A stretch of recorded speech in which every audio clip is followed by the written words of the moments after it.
পেছনে এগোতে থাকে। কি হল আলোর পরি, শক্তি শেষ হয়ে গেল? এখন মৃত্যুর জন্য তৈরি হ। ডাইনি জেসমিনকে শেষ আঘাত করার জন্য যেই হাত তোলে,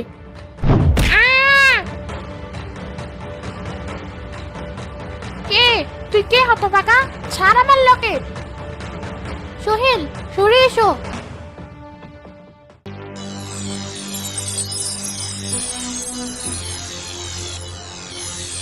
না, আমার শক্তি, আমার সব শক্তি।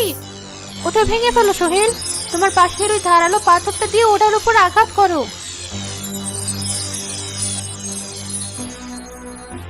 দিস না, ওটা আমার সব। সোহেল তার সমস্ত শক্তি দিয়ে লকেটের ওপর আঘাত করে। সাথে সাথে লকেটটা বিকট শব্দে ভেঙে চুরমার হয়ে যায়। লকেট ভাঙার সাথে সাথে ডাইনির শরীরটা ছায়ে পরিণত হয়। পাহাড়ের ওপর থাকা সমস্ত পাথর মূর্তিগুলো আবার জীবন্ত হয়ে ওঠে। আমি আমি